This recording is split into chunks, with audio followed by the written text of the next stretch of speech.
नमस्कार दोस्तों, मैं संतोष पटेल स्वागत करता हूं आपके अपने YouTube चैनल डिजिटल भंडार पर। यदि आप कंप्यूटर में कुछ नया सीखना चाहते हैं, कंप्यूटर में एक्सपर्ट बनना चाहते हैं तो हमारे चैनल को सब्सक्राइब करें, बेल नोटिफिकेशन को ऑन करें ताकि आपको हमारी हर वीडियो का नोटिफिकेशन समय पर प्राप्त होता रहे। आज की वीडियो में हम बात करने वाले हैं MS एक्सेल सॉफ्टवेयर की। यह हमारा MS एक्सेल का पार्ट 2 है। इससे पहले हम पार्ट 1 को अपलोड कर चुके हैं जिसमें हमने MS एक्सेल का इंट्रोडक्शन देखा था। यदि आपने अभी तक वह वीडियो नहीं देखी है तो वीडियो के डिस्क्रिप्शन में जाकर आप पार्ट 1 को देख सकते हैं। आज की वीडियो में हम देखने वाले हैं MS एक्सेल में सेल क्या होता है, रेंज क्या होती है, टोटल नंबर ऑफ कॉलम कितने होते हैं, टोटल नंबर ऑफ रो कितनी होती हैं, नेविगेशन कैसे किया जाता है। फर्स्ट वीडियो में हमने MS एक्सेल का इंट्रोडक्शन समझा था कि एक्सेल क्या है, एक्सेल को किसने बनाया है, एक्सेल का यूज कहां कहां होता है, एक्सेल को ओपन कैसे करते हैं। आज की वीडियो में हम एक्सेल के कुछ बेसिक कंपोनेंट को समझने वाले हैं। तो शुरुआत करते हैं आज की वीडियो का। देखते हैं एक्सेल में कॉलम क्या होता है। एक्सेल की वर्कशीट में जो आपको अल्फाबेटिकली वर्टिकल लाइन दिखाई जाती हैं, यह होती हैं कॉलम। एक्सेल की एक वर्कशीट मल्टीपल रो और कॉलम से मिलकर बनी होती है। तो आपको यहां पर जो ये अल्फाबेटिकल वर्टिकल लाइन दिखाई जाती हैं, यह कहलाती हैं कॉलम्स। एक्सेल की एक वर्कशीट में मल्टीपल कॉलम होते हैं। एक्सेल की जो वर्कशीट होती है उसमें टोटल 16,384 कॉलम होते हैं। एक्सेल की एक वर्कशीट में टोटल 16,384 कॉलम होते हैं। एक्सेल की एक वर्कशीट में टोटल 16,384 कॉलम होते हैं और कॉलम के नेम को हमेशा अल्फाबेट से रिप्रेजेंट किया जाता है, ABCD से रिप्रेजेंट किया जाता है। यहां पर जो यह 1 2 3 के रूप में है, इन्हें एक्सेल की रो कहा जाता है। और एक्सेल में टोटल नंबर ऑफ रो होती हैं 10,48,576। एक्सेल की एक वर्कशीट में टोटल 16,384 कॉलम होते हैं और एक वर्कशीट में नंबर ऑफ रो होती हैं 10,48,576। एक्सेल की एक वर्कशीट में 16,384 कॉलम होते हैं और 10,48,576 रो होती हैं। आप जब किसी भी सेल पर कर्सर रखते हैं, एक्सेल की वर्कशीट में मल्टीपल सेल होते हैं, आप जिस सेल को सिलेक्ट करते हो उस सेल का अपना एक एड्रेस होता है जिसे हम कहां देख सकते हैं, नेम बॉक्स में देख सकते हैं। आपने जिस सेल को अभी सिलेक्ट करके रखा है उस सेल का एड्रेस आपको नेम बॉक्स में दिखाई देता है। जिस सेल पर आपका कर्सर होता है उसे कहा जाता है एक्टिव सेल।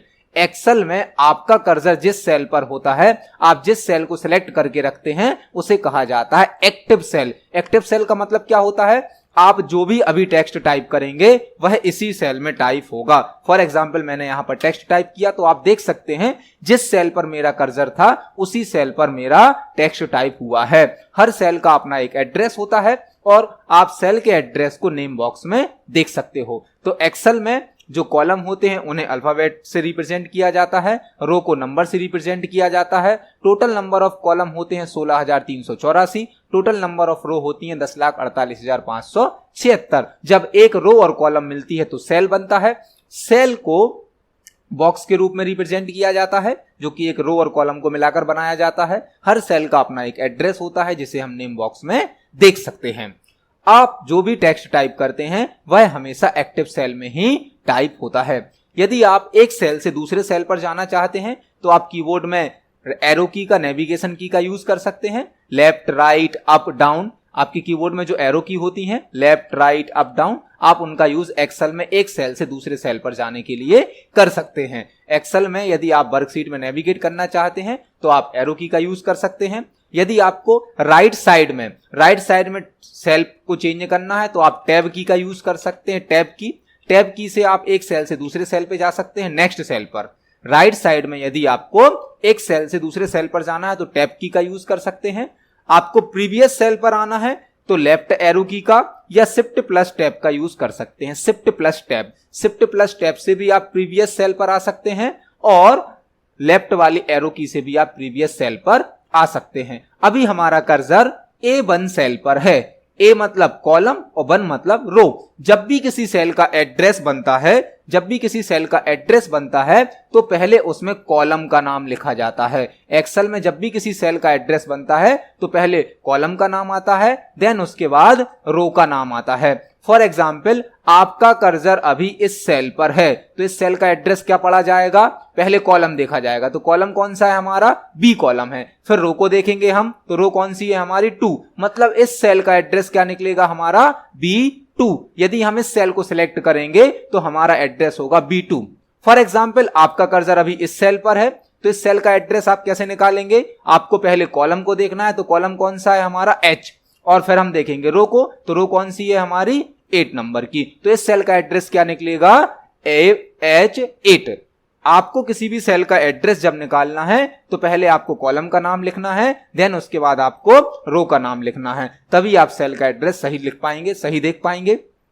एक सेल जो होता है उसे सेल कहा जाता है, लेकिन जब मल्टीपल सेल मिल जाते हैं तो उसे रेंज कहा जाता है। एक्सेल में एक सेल को तो सेल कहते हैं, लेकिन जब मल्टीपल सेल मिल जाते हैं, मल्टीपल सेल को एक साथ लिखा जाता है तो उसे हम रेंज कहते हैं। फॉर एग्जाम्पल हम आपसे कहते हैं A1 सेल से लेकर A10 तक सेल का एड्रेस बताइए, A1 से लेकर A10 तक का, तो यहां पर मल्टीपल सेल मिल गए हैं, और जब मल्टीपल सेल मिल जाते हैं तो उसे एक्सेल में कहा जाता है रेंज। एक्सेल में सिंगल सेल को तो हम एक्टिव सेल कहते हैं, लेकिन जब मल्टीपल सेल सिलेक्ट हो जाते हैं या मल्टीपल सेल को एक साथ यूज किया जाता है तो उसे कहते हैं रेंज।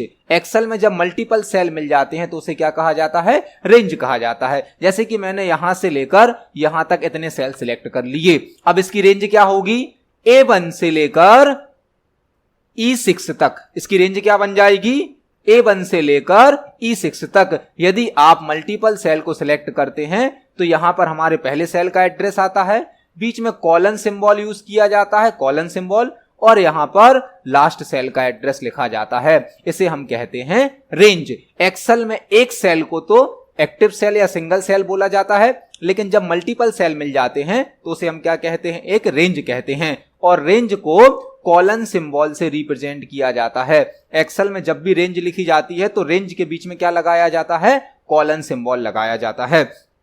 तो अभी हमने एक्सेल में कॉलम क्या होता है यह देखा, रो क्या होती है यह देखा, टोटल नंबर ऑफ कॉलम कितने होते हैं, टोटल नंबर ऑफ रो कितनी होती हैं, सेल क्या होता है, एक्टिव सेल क्या होता है, और रेंज क्या होती है। अभी हमारा कर्सर फर्स्ट कॉलम पर है, यदि हम एक्सेल के लास्ट कॉलम पर जाना चाहते हैं, फर्स्ट कॉलम से यदि हमें लास्ट कॉलम पर जाना है तो हम अपने कीबोर्ड से कंट्रोल के साथ राइट वाली एरो की को प्रेस करेंगे। यदि आप फर्स्ट कॉलम से डायरेक्ट लास्ट कॉलम पर जाना चाहते हैं तो आप अपने कीबोर्ड से कंट्रोल के साथ राइट वाली एरो की को प्रेस करिए। आप देख सकते हैं हमारा कर्सर ऑटोमेटिक लास्ट कॉलम पर आ गया एक्सेल की वर्कशीट में। लास्ट कॉलम का नाम क्या होता है, XFD। यह क्वेश्चन कॉम्पिटिटिव एग्जाम में पूछा जाता है कि XFD किस कॉलम का नाम होता है, या फिर एक्सेल के लास्ट कॉलम का नाम क्या होता है, XFD होता है। यदि आप वापस फर्स्ट कॉलम पर आना चाहते हैं तो कंट्रोल के साथ लेफ्ट वाली एरो की को प्रेस करिए। लेफ्ट वाली एरो की कंट्रोल के साथ प्रेस करेंगे तो आप फर्स्ट कॉलम पर आ जाएंगे, और कंट्रोल के साथ राइट वाली एरो की प्रेस करेंगे तो आप लास्ट कॉलम पर पहुंच जाएंगे। और एक्सेल का जो लास्ट कॉलम होता है उसका नाम क्या होता है, XFD। जैसे हमने रो को नेविगेट की, कॉलम को नेविगेट किया, इसी प्रकार से आप रो को भी नेविगेट कर सकते हैं।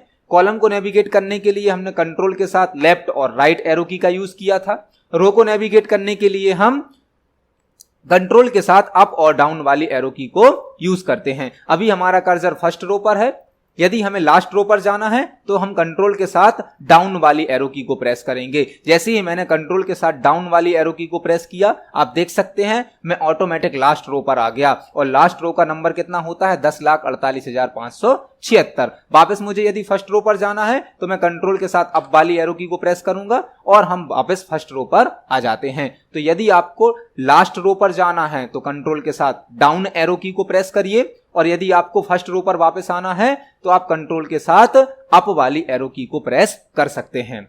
एक्सेल में कॉलम क्या होता है, टोटल कॉलम कितने होते हैं, रो क्या होती है, टोटल रो कितनी होती हैं, एक कॉलम से दूसरे कॉलम पर कैसे जाते हैं, पहले कॉलम से लास्ट कॉलम पर कैसे मूव किया जाता है, पहली रो से लास्ट रो पर कैसे मूव किया जाता है। यह बेसिक सी शॉर्टकट की आपको जरूर पता होनी चाहिए, क्योंकि एक्सेल में यदि शॉर्टकट की का यूज करते हैं तो आपका काम बहुत फास्ट स्पीड में कंप्लीट हो जाता है।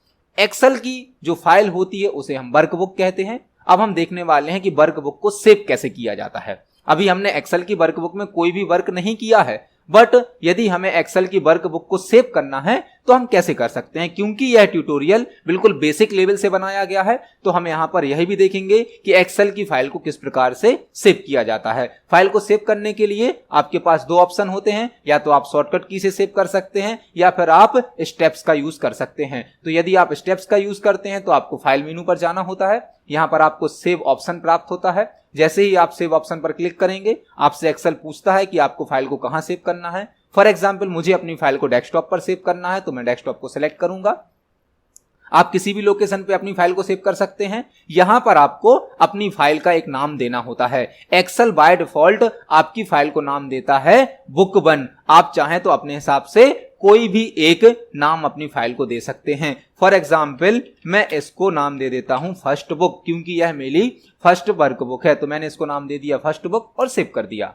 तो इस प्रकार से आप एक्सेल की किसी भी वर्क बुक को सेव कर सकते हो। आज की वीडियो में हमने एक्सेल के कॉलम्स को समझा, रो को समझा, सेल को समझा, रेंज क्या होती है उसे समझा, एक्सेल के रो और कॉलम को कैसे नेविगेट किया जाता है यह देखा, और एक्सेल की वर्कबुक को सेव करना सीखा। यह ट्यूटोरियल बिल्कुल बेसिक लेवल से बनाया जा रहा है। इसमें आपको एक्सेल से रिलेटेड हर छोटी से छोटी चीज बताई जाएगी, सिखाई जाएगी। आगे आने वाली वीडियो में हम एक एक टॉपिक को प्रैक्टिकली समझने वाले हैं। वीडियो पसंद आती है तो वीडियो को लाइक करें, ज्यादा से ज्यादा शेयर करें। मिलते हैं अगली वीडियो में। धन्यवाद।